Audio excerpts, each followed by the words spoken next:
Hi friends, मु सुश्री संगीता आपण मानक सुश्रीस मैगजीन को स्वागत करुच्ची।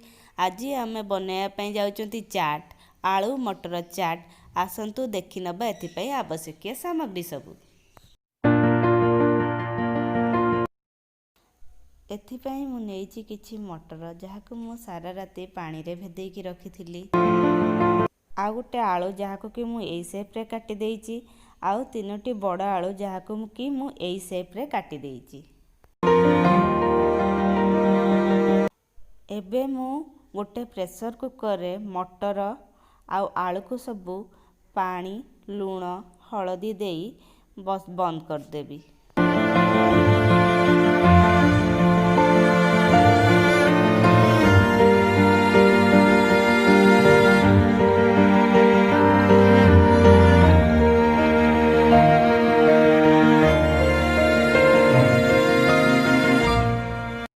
एबे मु गैस ऑन करके यहाँ को गैस रे बसई देबी।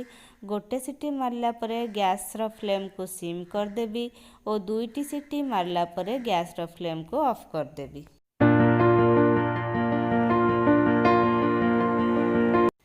चाट बने पई मु नेइची आलू मटर सिझा, tomato sauce, chilli sauce, mixture, निमकी, दही, गोटे पियाज एभली कटा हेथिबो, अदा रसुण पेस्ट, 4टा गोटा पियाज, गोटे टमाटो, किछि बादाम बा मूंगफली जहाको कि मु तेल रे भाजी देइची, आउ किछि लंका जीरा गुंड, चिल्ली पाउडर, लूण हळदी।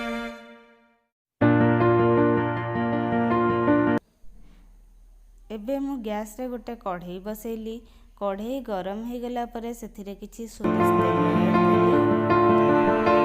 तेल गरम हो गला परे सेथिरे कटा हेथिबा पियाज को ऐड कली।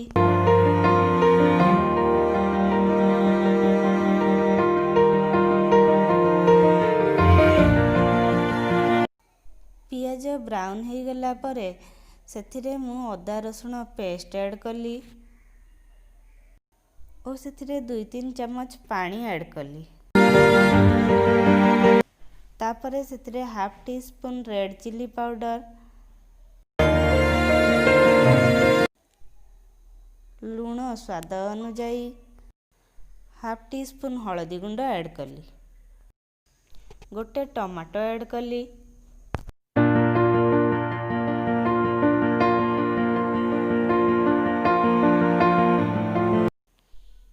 2 चम्मच पानी देई ताकू सीम रे गोटे ढांकणा ढांकी की बसई देली।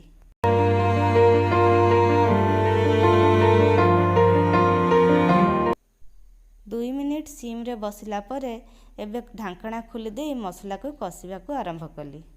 मने रखिबे मसला कसिला बेले गैस को सब बेले सीम रे रखिथिबे। मसला पूरा कसी ही गला परे बिलाती को सेथिरे स्माश कर देली और यहाँ को भल से कसी देली।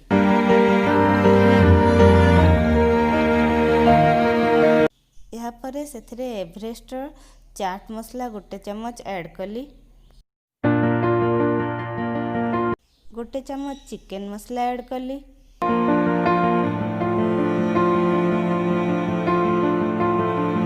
और यहाँ को गोटे मिनिट भल से कसी देली।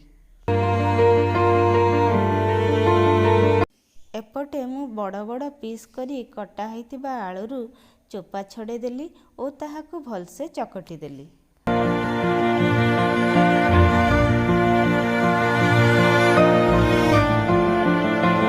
एबे मु आलू मटर चकटा को कढ़ाई रे उजाड़ी देली।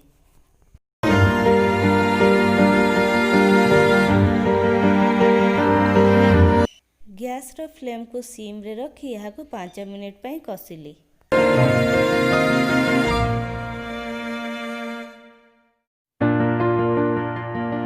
5 मिनिट पर आलू मटर कषा को एभली भावे साइड कर देली।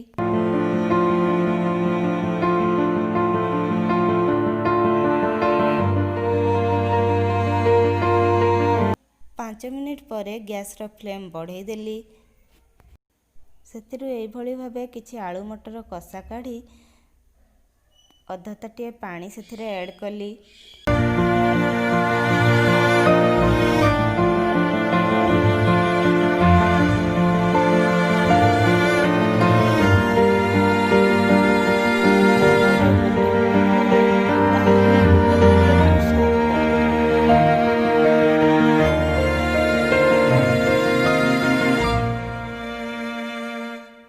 ଏବେ ସେଥିରେ ମୁଁ ନିମକିକି ଚୁନା କରିକି ପକେଇଦେଲି।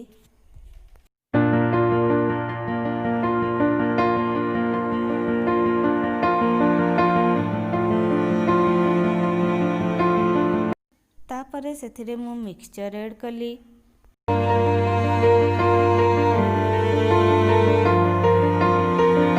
ତାପରେ ସେଥିରେ ମୁଁ ଭଜା ହୋଇଥିବା ବାଦାମ ଆଡ଼୍ କଲି। ତାପରେ ସେଥିରେ ମୁଁ ଏଇଭଳି ଭାବେ କଟା ହୋଇଥିବା ପିଆଜ ଆଡ଼୍ କଲି। ତାପରେ ସେଥିରେ ମୁଁ ଲଙ୍କା ଜିରା ଗୁଣ୍ଡ ଆଡ଼୍ କଲି।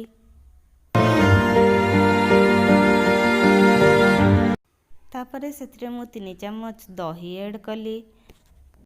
ଯଦି ଆପଣ ଦହି ଖାଇବାକୁ ପସନ୍ଦ କରନ୍ତିନି ତେବେ ଦହି ବଦଳରେ ଆପଣ ସେଥିରେ ତେନ୍ତୁଳି ଖଟାର ପାଣି ମଧ୍ୟ ଆଡ଼୍ କରିପାରିବେ।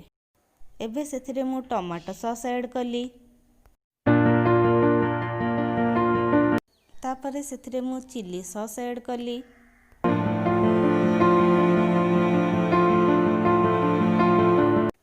ଏବେ ଆମର ପ୍ରସ୍ତୁତ ହେଇଗଲା ଆଳୁ ମଟର ଚାଟ୍।